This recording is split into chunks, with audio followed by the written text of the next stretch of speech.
E aí, pessoal, tudo bem com vocês? Eu sou a Aproveitando e tá começando agora mais uma entrevista exclusiva da Antena 1, dessa vez com a Sophie Ellis-Bextor.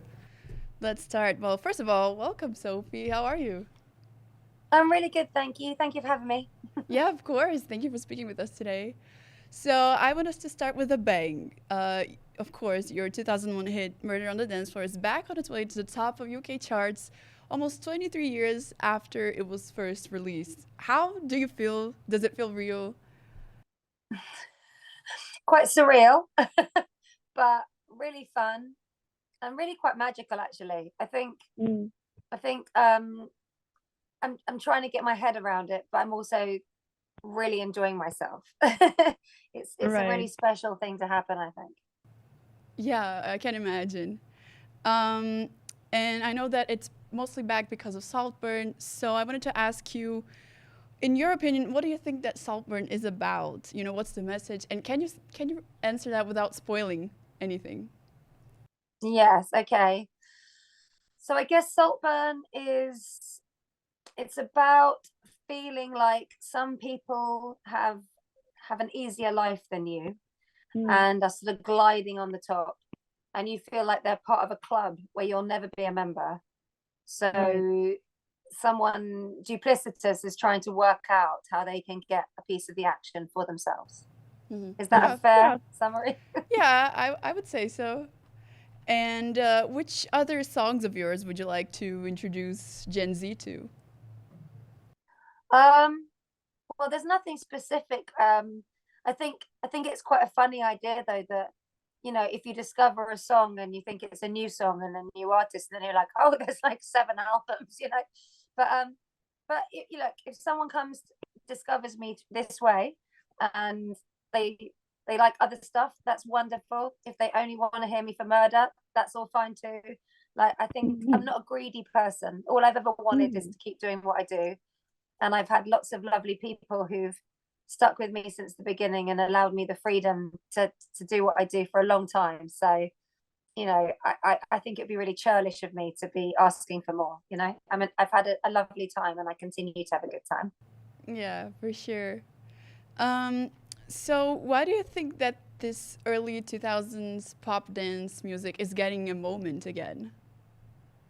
Well, I suppose everything's always been quite cyclical, hasn't it? You get it in fashion, and it happens to music as well, where everything, the wheel turns round again, and Right. songs that are coming out now are taking inspiration from like 90s and noughties production and style.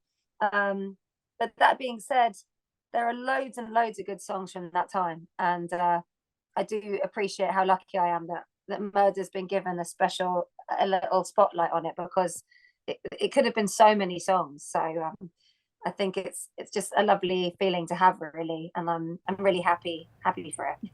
Yeah, for sure. On that note, I wanted to ask you, when I was preparing for this interview, I noticed that Murder on the Dance Floor is the opening track for your debut album. And I just think it's so interesting that this opening song is the one that actually blew up. Do you think, that there's a deep meaning to this, or maybe it's just a big coincidence? Or had you not thought about this?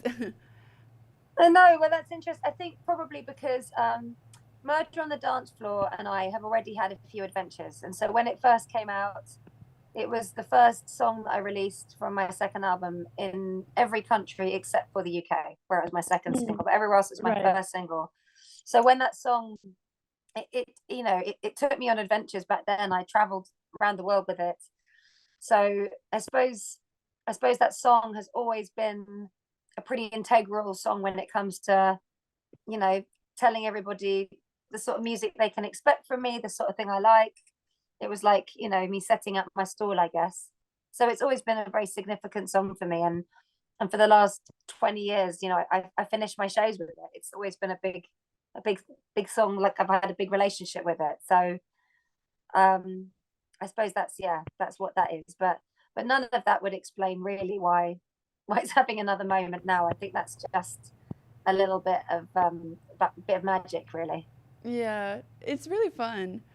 And whenever I listen to Murder on the Dance Floor, I notice some disco elements. And here at Antenna One, we are a huge fan of the 70s and the 80s. Me too. So, yeah, exactly. I was hoping to ask you if you could talk about some of your influences from past decades.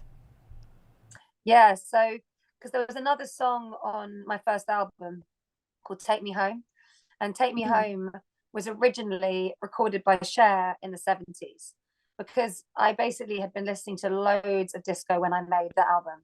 So disco for me was the natural place to go, because at the time in the noughties, the big sound all over the radio was commercial dance music. But I was like, well, the idea of, a dance song where a vocalist tells a story, the origin of that was disco. So I went back and I listened to so much stuff, and I think what really struck me is the storytelling, but also the fact that a lot of the female voices, they weren't telling the story of young love. They'd be cautionary tales. They'd be, I've had my heart broken. Don't let this happen to you. Young hearts run free. It was, I just thought that was so brilliant, but also I really loved the fact that it was like an older woman's voice, and I think for me, I found that that was like a real unlock of like the way that pop music can be about storytelling, because I've always loved that. So it became really significant influence on me, actually, in the way I wanted to approach songwriting. Yeah, we can tell. We can tell that those inspirations, they really come through whenever, speaking for myself, whenever I listen to your music. Oh, I think it's lovely. It's a nice compliment. Yeah. Thank you. Of course. How do you think that you've changed as an artist when you look back from the Murder era to now? Well, in some ways, not massively. I still like a lot of the same things. I'm a pop kid at heart. I always return back to my dance and my disco, because I love how it makes me feel. I'm still having a lot of fun. But I think, there's invariably going to be hopefully a little bit of wisdom that comes from experience. I think I'm probably better at getting the balance. I mean, I have a family, and I love my home life, and I don't want to miss out on things. And I think I've learned the people that make me feel good. So I work with a lot of people that are really brilliant people, and they make me love what I do more. So I think that side of it, I've probably got stronger at kind of taking away any elements that weren't working for me. But I think the essence of it is the same. It's always been about doing what makes you sleep well at night. You've got to feel good about it. You've got to enjoy it. You've got to be able to accompany it wherever it goes. And, I'm so glad that I had that way of thinking then, because can you imagine if I didn't really like Murder on the Dance Floor? This would be really weird for me. But actually, it would just be pretty horrible. But I actually still really like it. I still work with a lot of the same people. So I feel happy. I feel like it's got lots of proud uncles and aunties, and we can all share it together. So that's good. Yeah, that's a great message. That's a great answer, by the way. And unfortunately, we are running out of time, so I have one last question to ask you. Would you like to leave a message to your Brazilian fans? A lot of listeners here at Antenna One, they said that they used to listen to your tracks back in the day in the disco. So what would you like to say to them? So to anyone who's enjoyed any of my music up to now, I would say, thank you. And look, Murder on the Dance Floor was always a song that I shared with people. So everybody that supported me, that's danced the song, that's interacted with it in any way, is all part of its story, and in turn my story.